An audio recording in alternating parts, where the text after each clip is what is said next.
forever at home, Ben and I were just jumped into it and didn't hit record, and we're talking Super Bowl. So thought we might as well hit record. We're going to focus on hockey today, but we'll get a couple teasers out there just while we talk Super Bowl. Yeah, Kurt Warner's that game that you just mentioned, that's number three on the most passing yards in the Super Bowl. He had 414. So I remember that one was crazy because it was like the notoriety of that was wow, guy who works at Supermart, Yeah. like uh grocery store wins. And it's funny, so my parents have a place in Arizona and he's somewhere in there. I think he has a membership at Ancala Country Club. And so he's still like a legend in that neighborhood. Obviously, we didn't win for cards, but Interesting. Yeah. Oh but yeah, when yeah, they the that's memorable when they lost right there. The Steelers at the end of that game. yeah, yeah, that was a heartbreaking one. Yeah. Larry Fitzgerald, that legend, didn't get a Yeah, that's championship. that's that's one of my all-time. If I had to rank like my five favorite like football players I've got to watch growing up, he would be in my top five, I think for sure. Yeah, yeah, it's funny. I put him like Jerry Rice because I always seem a little bit older. Jerry Rice was one of those guys, just Joe Montana and Jerry Rice. Like, just it was just such a connection. And even thinking back to like some of those early Super Bowls, like talk about dominance. Um, well, early Super Bowls for me, um, watching them with my dad. But it's yeah, I put Larry Fitzgerald in that group with Jerry Rice. Like, he might not have the same numbers, but like just the how what he meant to his team was that same kind of, that same kind of level. So even to the city, like, a lot of these wide receivers just don't stay in the same place their entire careers, or most of their careers, to then create that relationship with the city. Like Yeah, even Randy well, it's gotten Moss, even like, worse nowadays. I mean, yeah, these guys are on new teams like every other year. yeah, yeah. Which I think is a bit of a shame. That's one of the things I like about hockey is that, for the most part, there is value in that legacy. Um, you get a couple of guys who may play, a few years with a random team at the end. Most people don't even remember that. And then they go back to their city where they played a majority of it and they, build their post-career presence off that legacy, which I think is great. I think that's great for fans. Like, Jerome McGinley here is a perfect example. No one remembers that he plays for Boston and Colorado. Yeah, speaking of that, if we're gonna talk hockey today, there you can kind of break this down for me just because I'm still kind of new, but we had that big hockey trade randomly like last Big, Friday. yeah, big trade. Well, maybe not so random. Like maybe from the outsiders, they were like, "Holy, where did this come from?" But if you think about it, it made a ton of sense. And let's bring the stat lines of those players while we're doing this. Let me. I know just from episodes past, like you had mentioned, Carolina as, maybe a potentially good bet, and they go out and, make that trade. It's like looking even better now. Yeah, so I'll give the back. We'll pull up all the players here, and then I'll give the backstory. I'm just refreshing this one. So this one's got data from last year and this year in it. Um, Created a while ago. I think it's published to the community. Let me actually just double check that it's published. It is not published, so I should publish it. I'll do that after, so others can go in and play with it. But we got Nikash, can't type. We got Miko Rantanen. We got Ruri. We got Taylor Hall.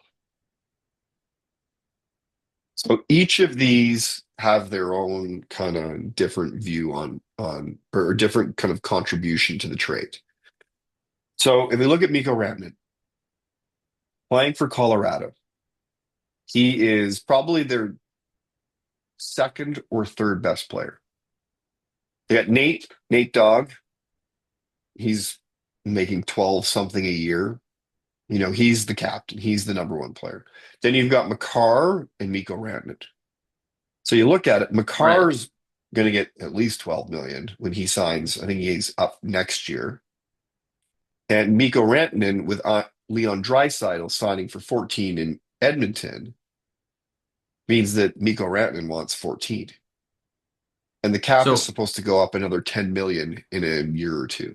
he was on the team when Colorado won the Stanley Cup, Yeah. correct? They Okay. had Rantanen, Landeskog, and uh, McKinnon. And then I believe Cal McCarr was like a rookie. So, and you know, you get such benefit off rookie deals in all sports, but particularly in hockey. So they kind of were forced to be like, well, we could only really pick two of these guys. So who are we going to pick? And we're going to pick Cale Makar since he plays defense and he's like the most dynamic defenseman since Brian Leach, maybe Bobby Orr before that. Like he's one of the best in the world. If not, he's probably the best in the world, best defenseman in the world right now. You're not going to trade Nate Dogg, so Rantanen's got to go. If you go down to Marty Nikash, so last summer he was essentially like a holdout. He was a high draft pick, showed a lot of potential. If you look Yeah, this is the at guy we've talked about him, right? Like, is this is the guy yes, that you were talking about his like dad or something? his dad, yeah. Okay, Let okay. me That's crazy that we talked about that for like 3 weeks, like earlier, and then now he's like in this big trade. just gonna change it's gonna move all the stats around, yeah. And so his points per game increase, he's been great this year. He's essentially been a superstar. So Wow, you yeah. have him, there's this bad blood and bad taste in Carolina. The contract negotiation, his dad talking to European papers, like blah, blah, blah. They still sign him. He comes out, he performs, which is often rare. And when they get the big deal afterwards, normally there's a little bit of a drop. And he comes out and he actually exceeds expectations, and he's been the most improved player of all these guys. So Colorado kind of comes and look at this. Carolina's like, you know what? We have an opportunity to go get a legitimate superstar. Marty Nikash, he could be a superstar. He's looking like he could be a superstar. He's only, let's actually switch the view back. He's only 6 points behind Rantanen. But we've got a bit of bad blood in our mouth. We don't really love the fact that, he was the negotiations were public and were great. So this is a perfect opportunity to come in and say, also, Mikko Rantanen, Finnish, best friends of Sebastian Aho, plays on Carolina. So, conceivably where Colorado couldn't sign him, they can sign him to a big deal in Carolina, and he's going to be with his buddy. So this all makes a lot of sense. They get rid of Jack Drury. He ends up going to Colorado, sweetens the deal for the fact that they're losing Rantanen. I think there's some draft picks in there. And then to make some of the cap money work, they're able to do a deal with the Blackhawks where they take some of, I think, Rantanen's money. And I think they might have taken some of Taylor Hall's money. And then they get Taylor Hall back in Carolina. So now you've got another superstar. You replaced him with a really good player. So you lose a really good player, but you get a superstar. And then you get Taylor Hall also in it, who's an upgrade on Jack Drury. Former NHL MVP, first overall.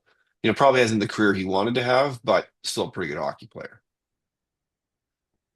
Interesting. So Carolina, especially if they can sign Mikko Rantanen, they did pretty well. They get the best player in the draft. That's always my view of who wins the draft or wins the trade. Sorry, they get the best player in the trade, therefore they win the trade.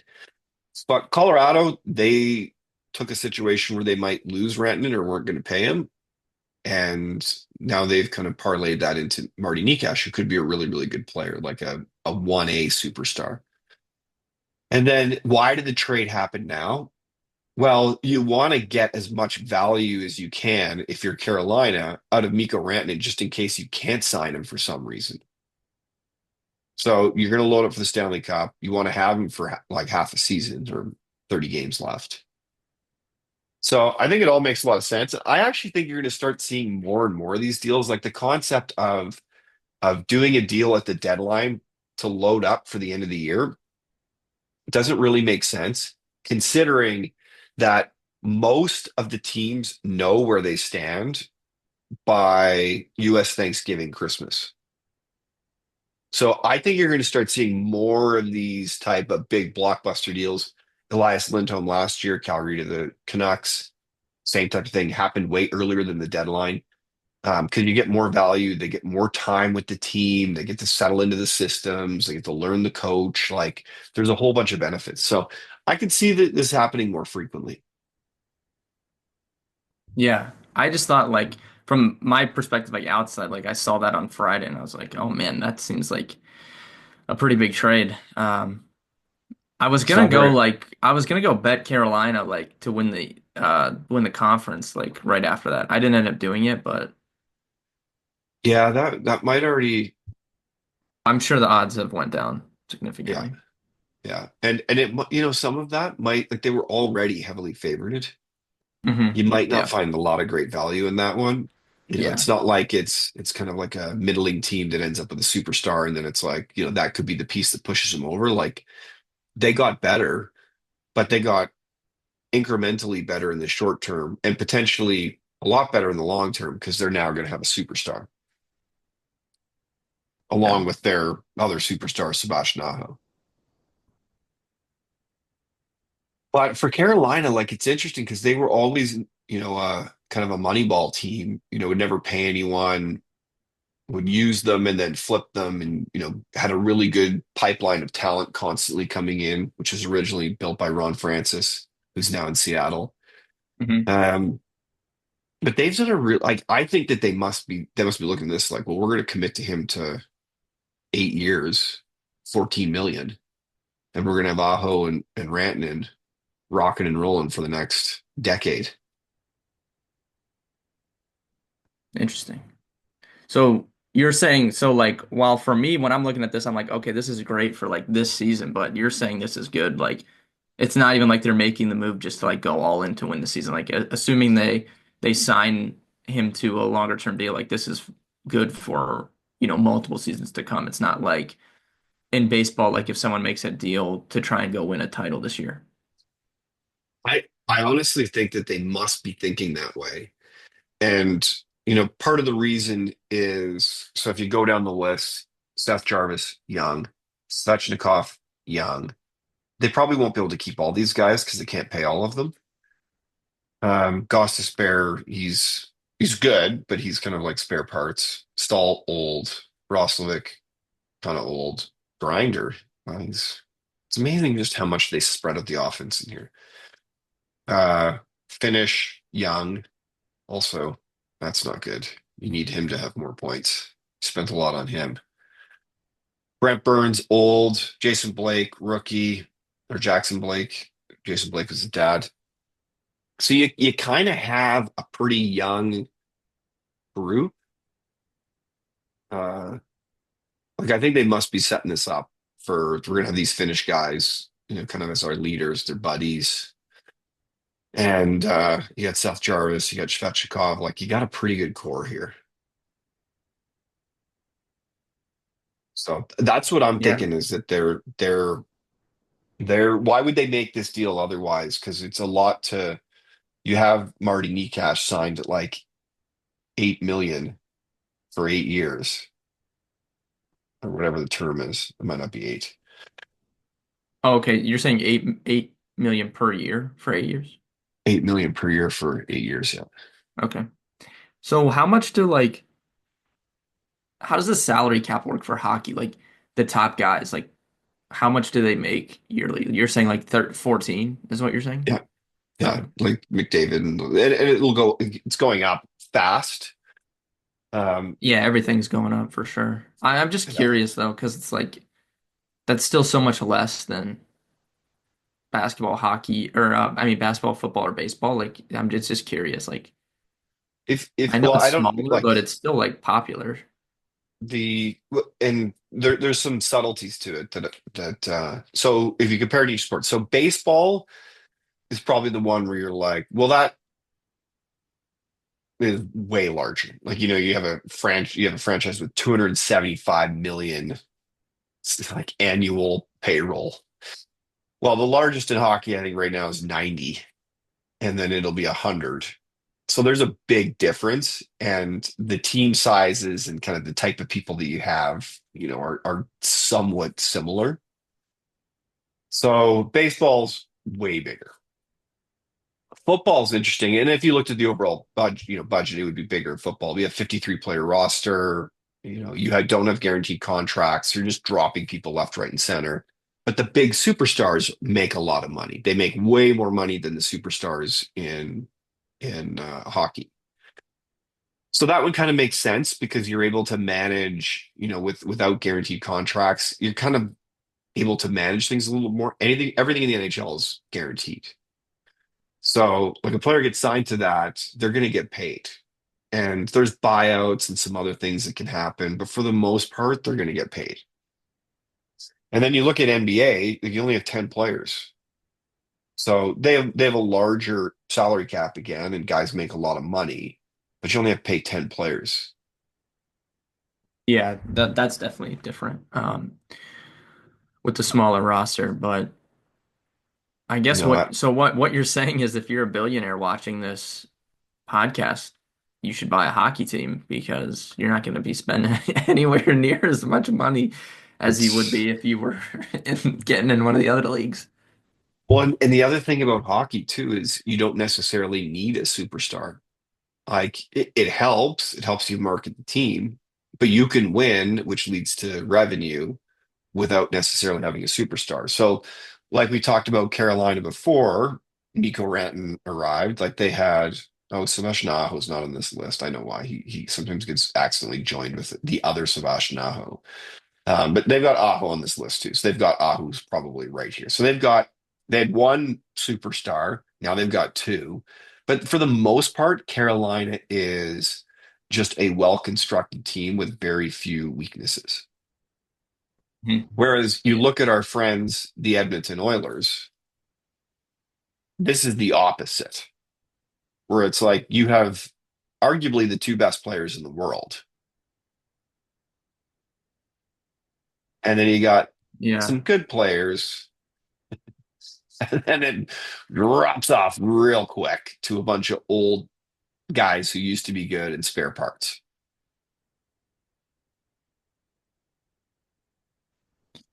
Yeah, I don't So, know. Like, it's tough in I feel like in any sport other than hockey. Like, I know they made a run to the Stanley Cup last year, but it's so tough to. I feel like for a while in the NBA, that's kind of the direction people were going. We're like, oh, we'll just get two or three, like the big three. We won't have any money to pay anyone else in our team, so we'll have all these other guys on minimum contract, but we'll have these three players. So they tried that for it was probably, there was a good 8 or 9 year period of that in the NBA, and now that's kind of gone away because everyone that they were doing it with has gotten older, and the teams that have come up and won recently, Boston, Denver, those teams were just drafted. I mean, even Golden State is a different situation. They had a big three, but they drafted, those yep. guys, except for when they got Durant, that was a different situation. But I mean, they were good without it. Yeah, they built from the draft. And I actually thought when the Raptors won that it was going to shift because they got the one guy, Kawhi, but then pretty much the rest of it, they had just no weak players. And they were all, either drafted or kind of journeymen that had arrived there. Um, Yeah. and then, that they only won 1 year. Kawhi left, which, I don't, I get it. You're going home, you're going back to LA, but like it's sometimes the decisions these athletes make. I'm like talking again about building legacy. Like if you would have just stayed in Toronto, he would have been God in Canada. But instead, it's like, good player, won us a championship. All right, moving on. Let's talk more about Vince Carter. Yeah. Well, what's crazy is like so after that, after he left, they kind of the Raptors they tried to run it, with they had Siakam and Fred VanVleet and those guys for a while, and it just didn't work out. But they've traded like Van Vliet went to Houston. Houston out of nowhere has hit on some draft picks. They're in second place in the West right now. Like they've I had, know. a couple years of high draft picks. They've hit on them, and they have Van Vliet and like Dylan Brooks as these like the veteran presence, but for the most part, it's a pretty young team, and they're very good. Yeah, I know. It is funny because we were looking at Van Vliet the other day because we had to do some correction checks on the data. His name came up and some of the stats are wrong, so we had to go find out where, what game, and fix it. And I was like, oh yeah, I totally forgot. Like, how's he doing? Like, holy jeez. Like, for a Yeah, guy, I they. think he was undrafted, if I remember correctly. Like, what a career from undrafted, especially in the NBA, where like hardly ever do undrafted guys have a meaningful impact. And then to be Mhm. on another winning team, like that guy definitely is, he makes the people around him better. Yeah, he just He's plays not the winning only reason, basketball.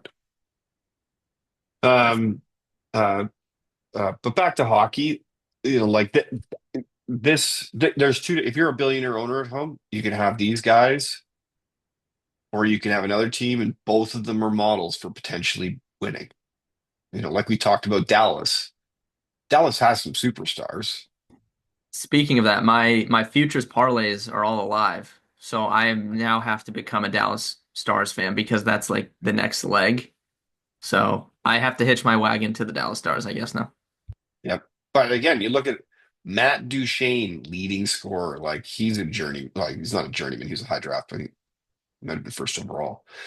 But um, he's maybe not first, but he was definitely high. You got Robertson, who's good. You got Wyatt Johnson. That's the future. Hintz has been a little bit banged up. Jamie Benn's old. Sagan's been injured. They got Logan Stankoven. Heiskanen got injured last night. I actually just traded him in fantasy. He was on my Okay. keeper league. I had him from his draft year. Is he like Um, younger?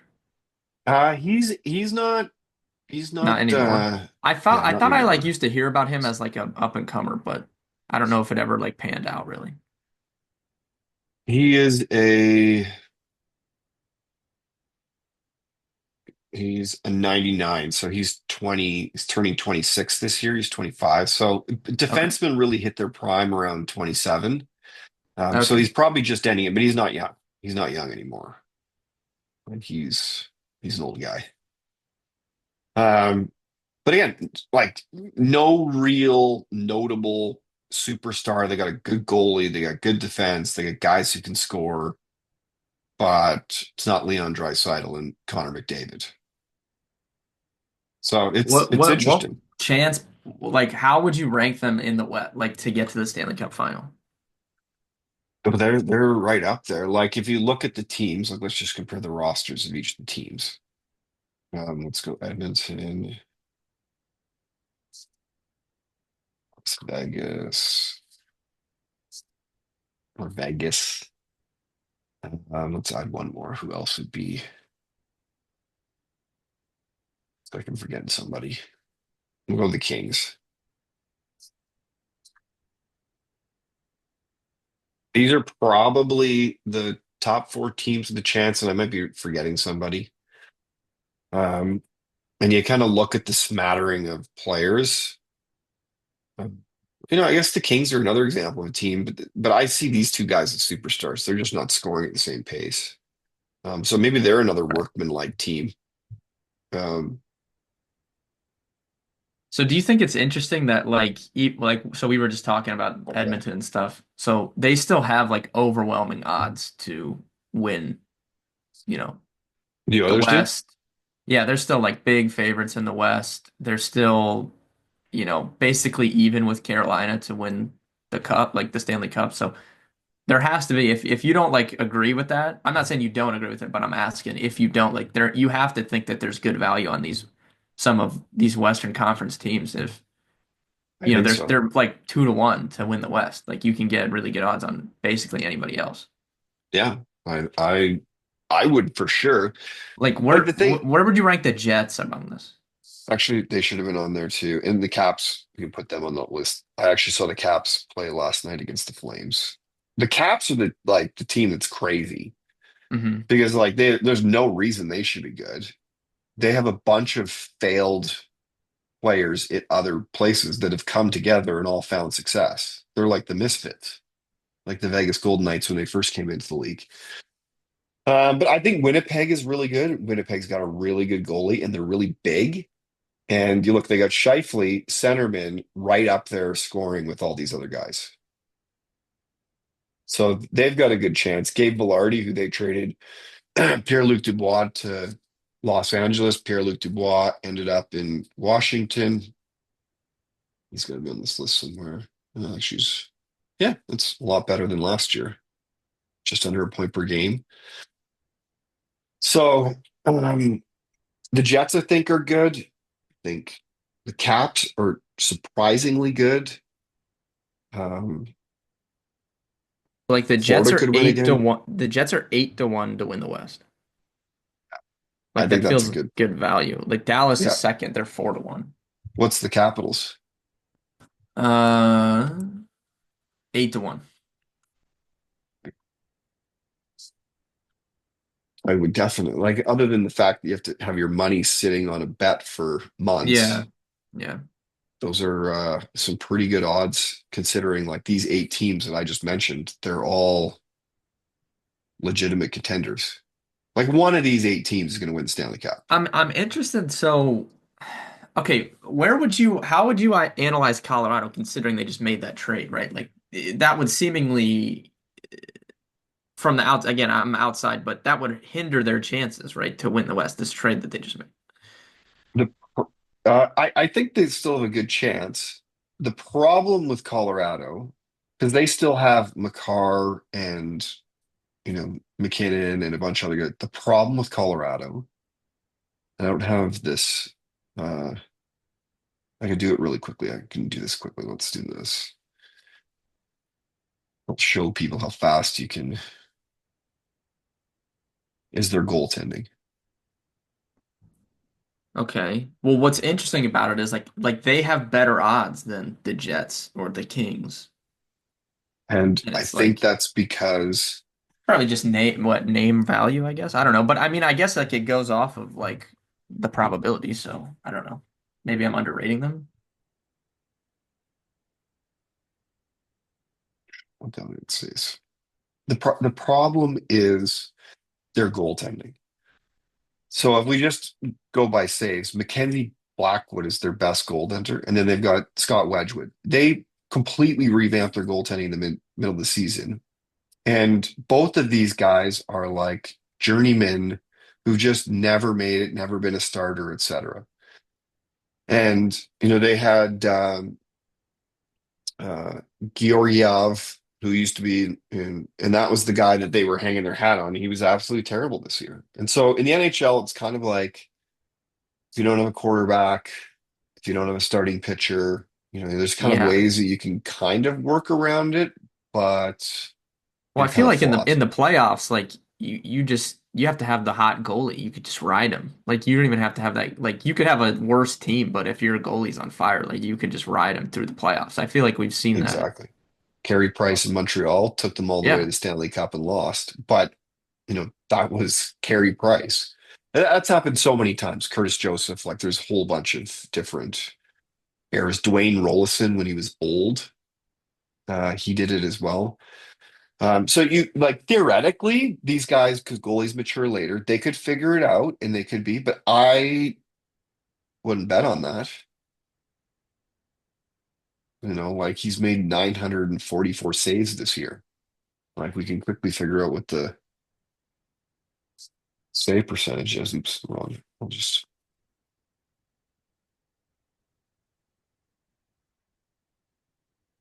2024. That's where goals against. No, that's not what we want.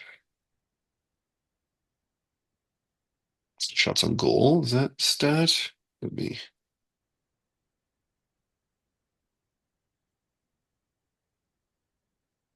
Actually, I know what it would be. I know what it would be.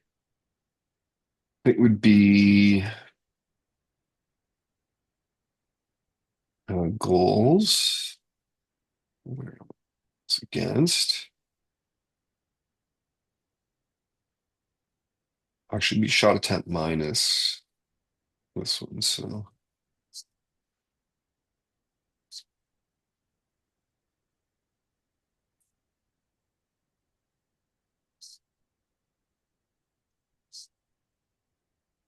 Again, I'm doing math on the fly here, which we've proven in That's all right. there. That's definitely wrong. It's not, that's shutouts. That's not the right one. Yeah, shutout.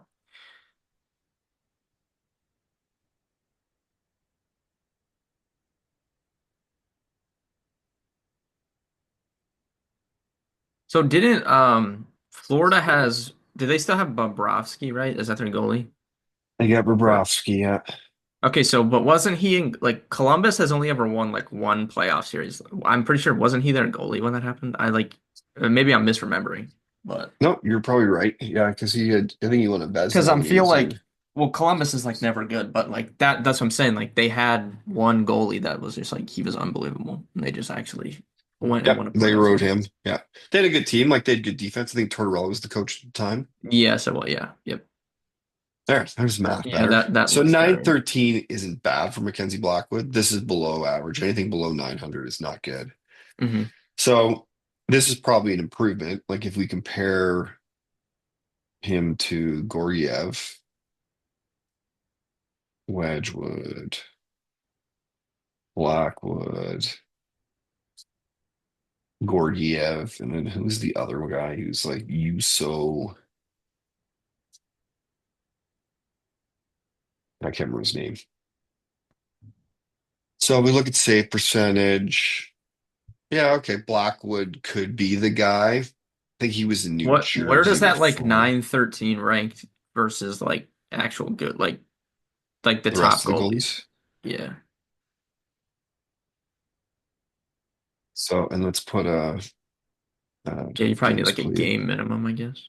Yeah, we'll do 3 game minimum. Okay. Let's get 7 games. And that's Hoberg on the island is doing well.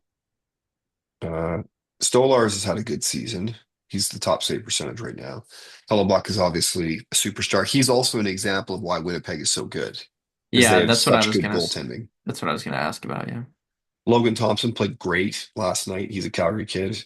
It's actually crazy. So Aiden Hill and Logan Thompson, who played on the Golden Knights, grew up together, playing together as kids, which is so rare as goaltenders Mhm. because there's only one net. Yeah. So they played on the same team. I think one's a year older, younger. But to have them both doing well at the NHL level is nuts.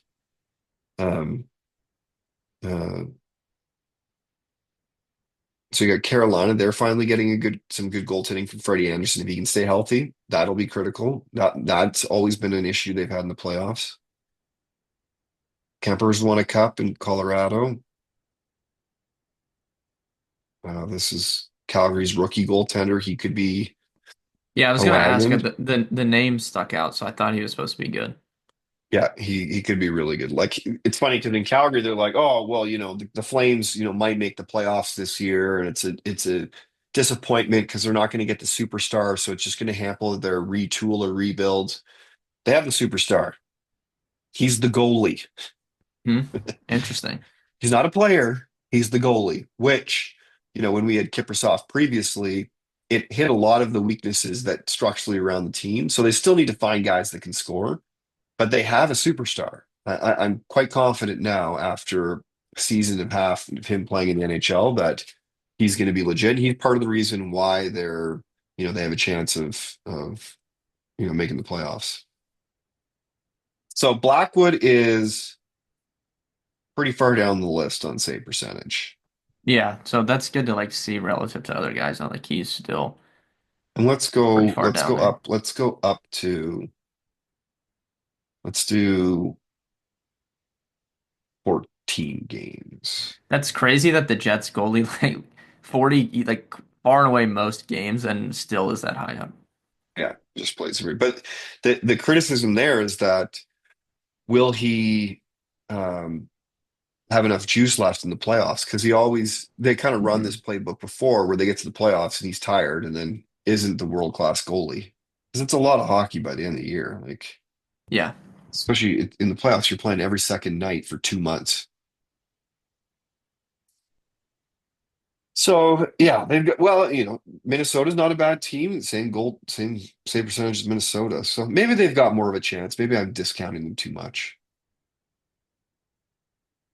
Could be. Just interested that, you know, they're still 5-1. Like they still have the third best odds to win the West. So it's not Yeah, like they're well in front of the Jets, well in front of the Kings, well in front of Minnesota. They're in front of Vegas. It's really just Edmonton and Dallas above them. yeah.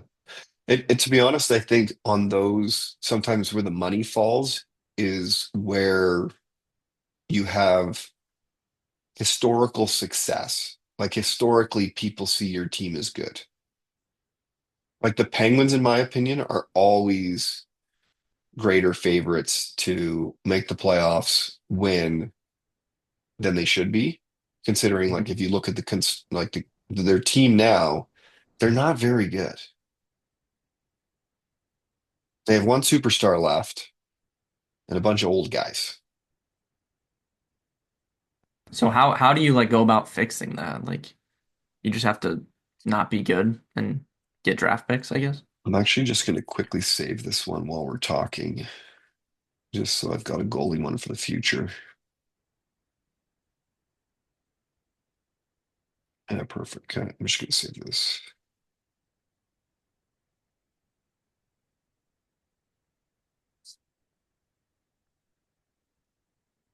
We'll go back to, no, it's got me already filtering that position. Wait, that's it.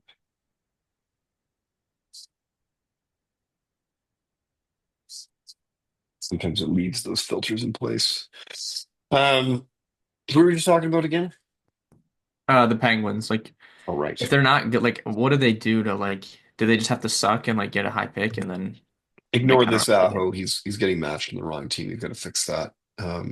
But so you got Crosby, who's still a legit superstar, point per game. Hmm. You've got Ricard Raquel, who's their second best player, who is never really that great. He's old. Let's add their ages up here. We'll do that after. You've got Malkin, who he's just old. Like he's minus 19. Yeah, I The feel like guy, looking at these names, this is the same Penguins team that they've had for like my entire like life, the last like 10 years. they went and they got a bunch of old guys who were previously superstar. Not old, they didn't get them. They had them and retained them to keep that legacy alive. They added Eric Carlson, who at one point was the best player in the world. And then he got injured. He's just never been the same since. He had some really good seasons in San Jose, but he was just playing riverboat hockey. Like he could do whatever he wants because it didn't matter. They were going to win. They weren't going to win.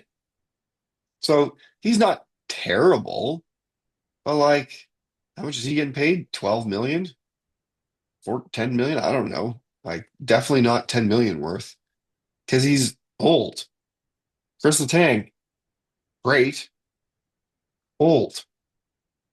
Like, Eric Carlson has 17 hits as a defenseman. Wow. Like, Look how that's much not farther good. down he is than every other player, but his games played is the high like 52. Yeah. Oh my God. What does he do So out there? he just floats around and he's great offensively, but he's not as dominant as he used to be because he doesn't skate as well. So they have like Cody Glass is good. He's relatively young. He's okay. Well, maybe not actually. I don't know. There's not a lot there. Like Anthony Bolivier is kind of old. Like let's look at their Yeah, age it looks now. bad. So you bring in their ages 87, 96. Actually, ignore this one. That one's not right. 93, 92, 86, Dude, these guys, they're 90, older than me, all these guys. 95, 94, 87. Oh my God, they are old. This is like They I don't even know what to compare this to. I guess Phil this is like Tomasino is the first guy under the age of 24, 23. yeah, this is weird, man. I don't even know like this is like when well, it's tough to compare it because the Brady Bucks were good, but when he was on the Bucks, they just get out like they just had like Gronk, like Leonard Fournette, like anyone that they could just drag off the street that was like maybe that he used to know Tom Brady, they'd just like bring him in. Previously good. Yeah. But they had a good defense. They had a good defense. Like these guys, Carlson, Letang, Malkin, they're not good defensively. They never were. Letang maybe a little bit better, but he's old now. It's actually more like the Cat when the Cavs had LeBron's second stint, they did some of that. Like after they won the title, that one year they had like Derrick Rose and Dwayne Wade, like just like truly just like old guys that couldn't do anything. Yeah, yeah. So that's the Penguins. And how do they dismantle it? Well, like is funny. The funny part is after the trade to get Rantanen out, there was all this speculation that Crosby was going to go play with his buddy Nathan McKinnon, which actually kind of makes sense. Like if you're going to break the legacy of Sidney Crosby from the Penguins, it would make sense for him to go play with his buddy in Colorado and then have a chance to win one more. That would be Tom Brady-esque though. Like it would look in terms of it would look weird to see him in another jersey. Like it looked weird to see Tom Brady in a Buccaneers jersey at first. Sidney Crosby in another jersey would not look right. It would be really weird. And honestly, he's a guy that understands legacy. He's a very thoughtful individual. Like I was like, there's only a small chance this happens because his mentor is Mario Lemieux, who through good times and bad stayed in Pittsburgh to create that, like eventually bought the team. So it um Interesting, yeah. it is I don't think that he's going anywhere. It's going to be hard to trade Malkin because he kind of has that same Yeah, cachet, well, but he's that's what I not. was gonna say. Like Crosby is Crosby. Like, who would really like? No one's gonna pay a premium for any of these other guys, right? At the current version of them. Yeah, I think it's going to be if you're getting spare parts.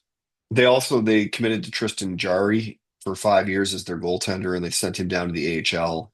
But that didn't work out. But is it his fault? Like, is he still a good goalie, or is it the fact that you have no defenseman? Is there any? Oh, speaking of that, who's like good like in the minor leagues right now? Like, because Cleveland does have a minor league hockey team, so I can go watch minor league hockey. Like, if there's anyone good like coming in, I Um, could go check them out. let's see. Let's go to the AHL.com and look at the I top remember five. back when I used to go to the Cleveland games, like they had like Oliver Bjorkstrand, and he was like he was so good like in the minor leagues, he would just Oh, like that's not the dominate. AHL. Uh, so the interesting thing about the AHL is that where is player stats, is that you have two types of players. You have this is a perfect example. You have guys like Dryden Hunt and Glenn Gowden. These guys are career AHLers. He's played in the NHL, played for the Rangers, played for the Flames. He's a really, really good hockey player. But how old is he? Like 27 or 28? He's a 95 birthday. So what's that paying in the minor leagues though? He's probably got a two-way deal, but he would probably be paid. He might have a one-way. He might be making 750 to play in the AHL because he would be considered, a bubble guy, a development guy, a guy who can guide and teach the younger guys. He might have a two-way deal, but he wouldn't be making 80K playing in the AHL. He'd be making like three or 400 to play in the AHL. Um, and then he married, I believe, a Calgary girl. So like he's happy. Like our Calgary Flames playing Calgary, the Wranglers, the AHL team, also playing Calgary. So he doesn't have to move. He just stays in the same place, Yeah. moves up and down between the Flames and the Wranglers. If you look, I really no one who's I think Chris Terry's, but he's old now too. He's really old. Drafted in 2007. What? Look at that guy. Look how old that guy is. I don't really no one's really So popping it, off the but okay, so page here. it's not like baseball though, like where these you'll get like these studs that are at like double A. You do get a little bit of that. Okay, If maybe you've got a just guy, not right now. it's just I don't see anyone who's popping off the page right now. Right. Like so the other thing that happens in hockey is they can play junior until they're 21, and they can play college until they're 22. So some of those guys will keep playing at their level until they then make the jump to the NHL. Um, so you don't end up with as many of them, kind of like in the minor system, like you do in baseball, where they'll move from college a lot sooner and then go start playing through their pipeline and their development system. But there's got to be somebody on here in this list that's a high draft pick that's fourth round, and so not really, also not a good example. Who's the top scorer is San Jose's got a lot of good players, so he's undrafted, so also not a good Wow. Coming there, example. And he's making waves in the AHL now, yeah, undrafted or not. yeah, but like never played in the NHL. Interesting. Well, what about Cleveland's team? I feel like they were good. They were in the Calder Cup. Like I don't know. I think that was last year. Um, I don't think they won though. I think they lost. let's look at Cleveland.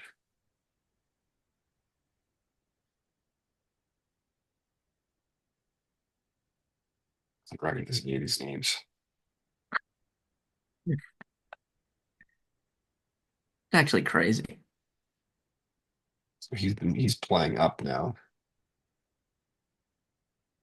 Okay, he was a second round pick. There's something Yeah, yeah. interesting from Ontario.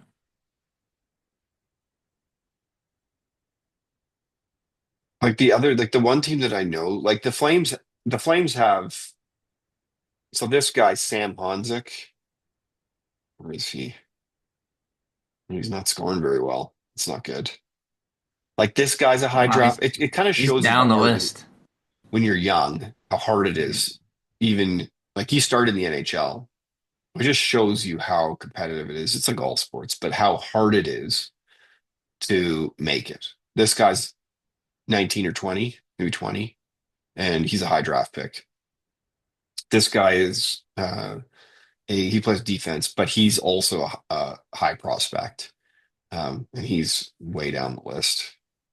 If you look at Coachella, there's Seattle. They had a whole bunch of guys. They've all, I guess, moved up now, though. Yeah, I don't recognize any of the guys on this list. They've all moved up to the big club. Like Daniel Sprong, he got sent down. He was previously a big deal in the NHL, but obviously he mustn't be playing very good because he's playing the AHL now. Yeah. Yeah, he's a second round pick, 2015. Okay.